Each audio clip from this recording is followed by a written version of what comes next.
Welcome to Lesson 6. In this lesson we're going to learn some more essential theory. Now, if you've come over from the first lead course, you will notice that the pentatonic scale that I'm showing you in this course, that I'm calling a C major, is also the A minor pentatonic from the first lead lesson course. Now, we're going to understand how this works. Let's take a look. Now, I'm at the 8th fret with my little finger on the 6th string, which is a C. And as I told you earlier, this is a C major pentatonic scale. And it went very nicely with the C major chord. Now, in the first lead course, you will notice that the A minor chord played down here also used the same pentatonic scale pattern. And the funny thing is, the same scale seems to sound major with one chord and minor with another. Now, how can this be so? Well, if I emphasize the C, now remember there's no backing chords or no band playing that I'm jamming along to, but if I emphasize the C, which is here, here, and here, the scale by itself has a major, which tends to sound rather happy, has a major sound to it. Listen.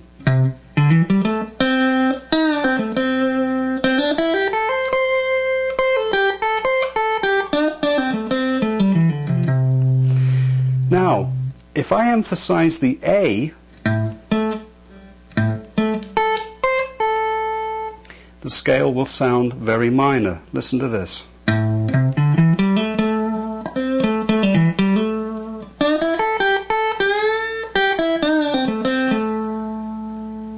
Now, how can this be so? Now, what this means is this. When you have a major scale, in this case we have a C major pentatonic. It starts on a C and it ends on a C. When you have a major scale like that, there is what is termed a relative in the minor. And that is, if you play that same set of notes in the C pentatonic scale, but you start on a different note, in this case it will be an A, that same set of notes or tones will suddenly sound minor. Now, here I am at the 8th fret on the 6th string. This note is a C. Now, the relative minor will be 3 half steps, or as is referred in music, semitones down. It's actually, if you count them, it's 1, 2, 3 frets down from the root note here. Now, the root note is the identifying note of the scale, in this case a C. So if I go down 1 semitone, 2 semitones, 3 semitones, or 1, 2, 3 frets down, this note is an A. And this is my relative minor. And it works in the opposite direction too. Wherever you have a pentatonic scale pattern, again we have it structured across the neck with 2 notes on each string. If this is your minor note, or your root note where your first finger goes, your major will be in this note here. And also on the first string, if I'm here, the major will be up 1, 2, 3 steps, 3 half steps, or 3 semitones to here. So here is A minor, and here is C major. Now, this is a little bit confusing, but you can hear that when you emphasize the C, like I did earlier, you do give it a distinct major sound, and yet when you emphasize the A, or end on the A note, the scale all of a sudden sounds minor. Now, if you've been used to playing the pentatonic scale over an A minor chord, you will have noticed that an A minor chord is made up of the triad notes A, C, and E. The C major chord, on the other hand, is made up of the triad notes C, E, and G. Now, the 2 chords share several notes in common. The C and E from A minor are also like the C and E from C major. Now I'm going to show you how it sounds when you play the A minor pentatonic scale over an A minor chord, and then we'll compare it to playing the same set of scale notes, which I said was the C major pentatonic, over the C major chord. And by listening to the difference, we'll gradually get an understanding of how this scale interacts with both chords. Now I'm in the pentatonic scale pattern, and I want to point out that if you were soloing on the 4th, 3rd and 2nd string over an A minor chord, the main chord note that you're probably going to want to end on is at the 7th fret here on the 4th string, which is an A. And as you recall from the previous lesson, that when you make up a musical phrase or sentence, you tend to want to end on a chord note to round off the phrase.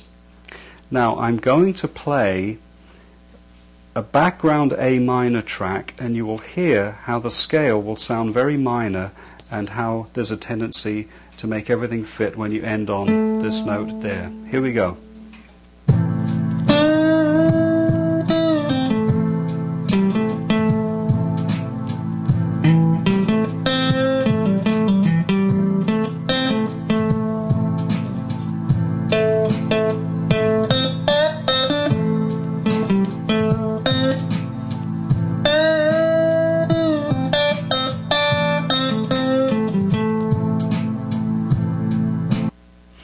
Now, as you could hear from the previous example, most of my phrases were ending on the A, and that fitted nicely with the sound of the A minor chord. Now, a lot of guitarists, when they get used to playing the pentatonic scale over a minor chord, they always have the tendency to want to end their phrases on that nice solid chord note there. Now, the problem arises when you're playing the same scale, but it's over a C major or over a major chord, whichever key you're in.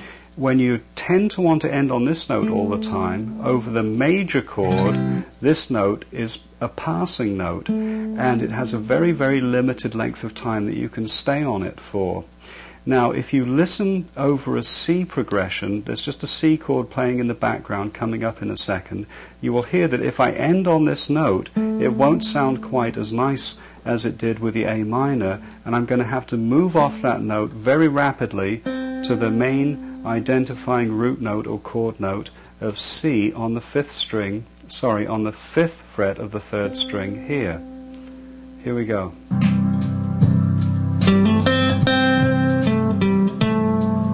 Now you can hear that note doesn't quite fit, so I have to use it very quickly in passing.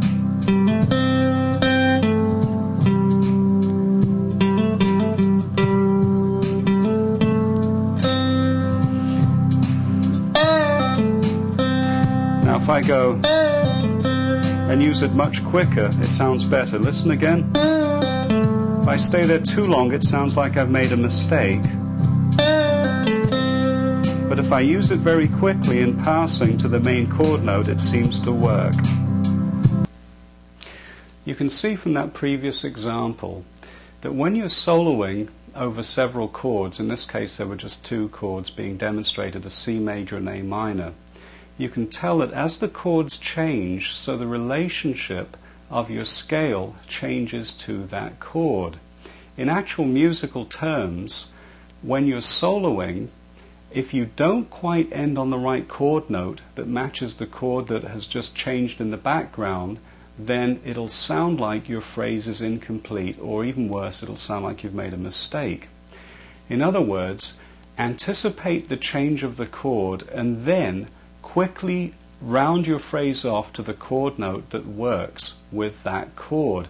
Now, it's quite difficult to do this, and again, it can be a frustrating process, but with time and practice, you'll develop the ability to make quick editing decisions on the fly, that is, as you go. So if you suddenly find that your phrase is ending on a passing note when the chord changes, you'll quickly be able to make the adjustment and change to the nearest chord note.